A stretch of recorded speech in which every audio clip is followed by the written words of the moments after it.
You ever come home after a long shift, brain-fried and desperate for a shower, only to find a bright orange paper screaming at you from under your windshield wiper? That was me, and this wasn't just any passive-aggressive note. Nope, it was an HOA violation notice. My offense? Parking my Jeep, get this, in my own driveway. Before you say anything about rules, let me explain. This wasn't about the Jeep. This was about control. And when control freaks push the wrong person too far, well, sometimes that person fights back from the sky. My name's Luke. I'm an Army vet, medevac pilot, and proud owner of a pretty basic olive green Jeep Wrangler. Just moved into a quiet suburb outside Flagstaff, Arizona. I was hoping for peace and normalcy. But on day 3, she showed up. Her name? Meryl, HOA president. Self-appointed queen of lawn decor and petty power. Think yoga mom energy, but with the intensity of a traffic cop on her third espresso. She strutted up my driveway in a pastel jumpsuit, clipboard in one hand, judgment in the other. She tapped on my window like she was writing me up for felony loitering. I rolled it down. "This vehicle," she said with a smile so fake it cracked, "doesn't meet the neighborhood's aesthetic standards." I chuckled.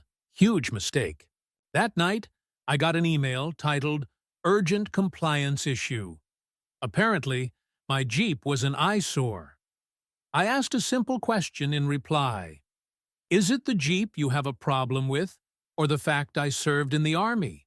Next morning, I had a stack of violations in my mailbox. No decals, no off-road tires, no vehicles taller than 72 inches parked longer than 4 hours.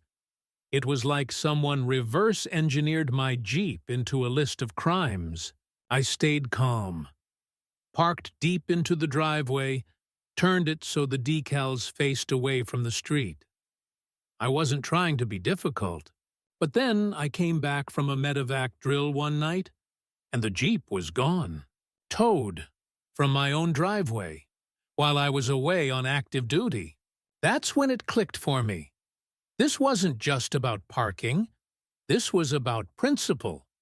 And luckily for me, I had a pilot's license and a sense of humor.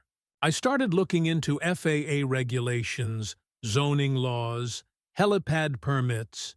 Turns out, if you own the land and follow the rules, you can legally land a helicopter in your backyard. So, I got to work. Leveled a circle of turf. Installed LED lighting. Ordered a landing mat in discrete pieces to avoid suspicion. Told nosy neighbors it was a meditation zone. Meryl squinted at it one day and said, "Just make sure it doesn't attract pests. Lady, the only thing this is attracting is altitude."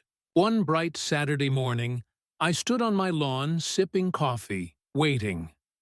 The thump, thump, thump of rotor blades echoed over the hills. Neighbors stepped out, phones in hand. My old buddy Jason brought in a Bell 206, smooth and steady. The chopper landed like a dream. I waved at Meryl, who stood frozen on her porch, latte halfway to her lips. "Morning, Meryl. Hope the noise wasn't too unsightly." She lost her mind. She called everyone, FAA, zoning, city council, even the local news. She tried to smear me in the media as a rogue pilot terrorizing families. The reporter showed up, but after seeing my permits and talking to my neighbors, the story ended up being a fluff piece titled, "Veteran Pilot Parks in the Sky to Protest HOA Abuse." That only made Meryl madder. She spray-painted no-fly zone across the landing mat. Cameras caught it. Police opened an investigation. More and more neighbors started talking. A teacher fined for a patriotic mailbox. A mom scolded for sidewalk chalk. One dad told his kids couldn't laugh outside after 6 p.m. Merrill had turned the neighborhood into a boot camp, and I was the first to push back. At the next HOA meeting, the room was packed. Merrill tried to carry on like usual, but people were done. A neighbor stood up and said, "We want a vote. Now." Ballots were passed out. Counted. 87% voted to remove Merrill. Just like that, she was out. She moved a week later. No farewell, no drama. Just silence and a for sale sign. Everything changed. The new board scrapped the dumb rules. People brought lawn gnomes and flags back. Kids laughed. No one got fined for being human. We even had a block party. Jason landed the chopper at sunset. Someone printed T-shirts that said, "Land it like you mean it." Now and then, I still fly in. Not out of spite, but to remind folks that dignity doesn't need to be loud. It just needs to rise above the noise. So, what do you think? Was I out of line for taking things airborne? Or did Merrill's madness deserve a flyover? Drop your thoughts in the comments. I want to hear your HOA horror stories too. Let's talk about it.